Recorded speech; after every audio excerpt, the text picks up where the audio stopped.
I have said it before, and I will yet say it again, that prompt engineering is a core skill in your AI storytelling journey. The more reason why you need to pay more attention to prompting itself as a skill for you to forge ahead in every other aspect of your image and video generation.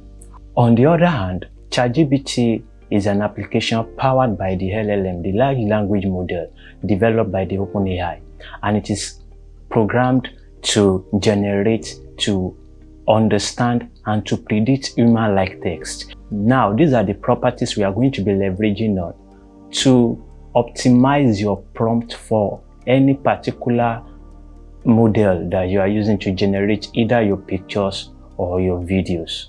My name is Iyanoluwa Adeleke, your AI buddy. You are welcome to my channel, and today we are going to be discussing on how you can optimize your prompt for any model that you are using in generating your images or your videos. I know you have seen prompts online from various creators who have shared their prompt for different artworks that they have generated. And I know you will be wondering, where do I start from? When you see the length of the prompt so detailed. And another thing you will notice is that when you copy these prompts and you try to generate a similar image like theirs, the image that you will generate at your end is more or less like what we have in the original work. That is to tell you about the accuracy of that prompt.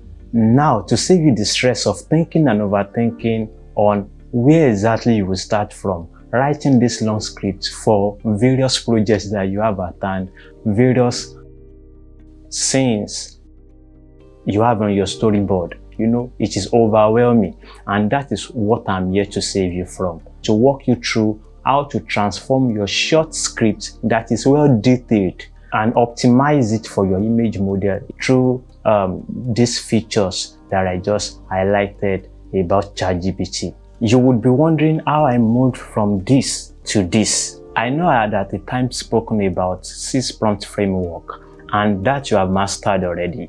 But then, how will this optimization of your prompt come to play? It is that after you've had your prompt written and you have all these necessary details lined out in your prompt, from the description of the subject to the action, to the camera control, to the mood and emotion, to the style of the final output, and all other details. Pasting your prompt now in ChatGPT, you can ask the ChatGPT now to optimize the prompt that you just imputed for Nano Banana Pro. What you've just done is that you are asking ChatGPT to maintain all the details in your prompt, only that it will rewrite it, it will present it in such a way that the image model you are using will be able to interpret it very well. I was working on a project recently and I needed to delve into a particular aspect that is historical, and I needed pictures of those eras. Now, these are events that happened in the Odo Empire around the 17th century, and the available pictures online are sketch-like, they are not detailed, and I needed to work on that. So, by optimizing my prompt on ChatGPT for Nano Banana Pro, I optimized my prompt to generate an image using an image as a reference in my prompting. I want to walk you through how I went about creating the final image. This is the picture that I found online, and I need to create to generate a picture that will maintain this whole structure for my story. Now, I went straight to ChatGPT and I said, generate a Nano Banana prompt to turn an old sketch-like image of the Alaafin of Oyo's palace into mud house structure, aligning with the structure in the sketch. Now, notice this. I did not ask ChatGPT to come up with a prompt for me, in quotes. I asked it to generate a prompt optimized for Nano Banana Pro, and I gave some specific details. Number one is that the subject in the picture, everything in the picture must align with the structure in the sketch. I do not want anything that will deviate from what I have already in the sketch. Also, I specify that even though the house structure are sketch-like images, I specify the materials that those buildings will be made of in my final picture generation. So I specify that it is into a mud house structure. A mud house structure.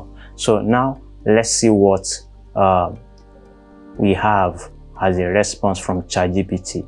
Now this is the prompt that came up. Say transform the provided sketch of the Alaafin of Oyo's palace into a realistic historical mud house palace while strictly preserving the original structure, layout, proportions, and roof forms from the sketch. Now you will notice by the time you go through all this prompt that ChatGPT came up with, you will notice that it actually predicted the text for me and generated what I really want. Now this is the next step. Copying the prompt generated and optimized for Nano Banana Pro on the ChatGPT, I went ahead to my notepad to edit the prompt, to remove the excess details I do not want, and to fine-tune the prompt to match what I actually need. And after all was done, I went straight to Xfield, and here is the prompt in the prompt box, and attach the image, the sketch-like image that I had, and this is the result that I have. Now, placing these two pictures side by side, you will see that this is an actual interpretation of what I want. The prompt giving flesh to the bone, so to say, helped in bringing these pictures to life. And these are the two pictures side by side. So this is the power of you optimizing your prompt for a particular image model that you want to use. Now, if this were to be for a model for video generation, let's say Google Veo 3.1, instead of optimizing it for Nano Banana, I can just say generate a prompt for Veo 3.1, and I input my details there, and it will generate a prompt for me. And also, if that happens, you want to repeat the same step that you did in this whole process. You want to look into the generated prompts and remove the excess details and input your own details that you would want in it, just to ensure that you fine-tune everything. And once that is done, you input the actions, the dialogue, and all those stuffs, and it will generate the video for you. Adding this skill to your workflow will make you get optimal result at every time, and you won't have to be rewriting your prompt all over before you get a desirable result. I hope that you've learned one or two things from today's lesson, and I really do hope that I still see you in the next video. This will be a good time for you to like, share, comment, and subscribe to the channel. I look forward to hearing from you to know what part of this whole discourse you would want me to throw more light upon and to go more in depth. But then, while I look forward to your comments in the comment section, till the next time we meet in my next video, keep creating.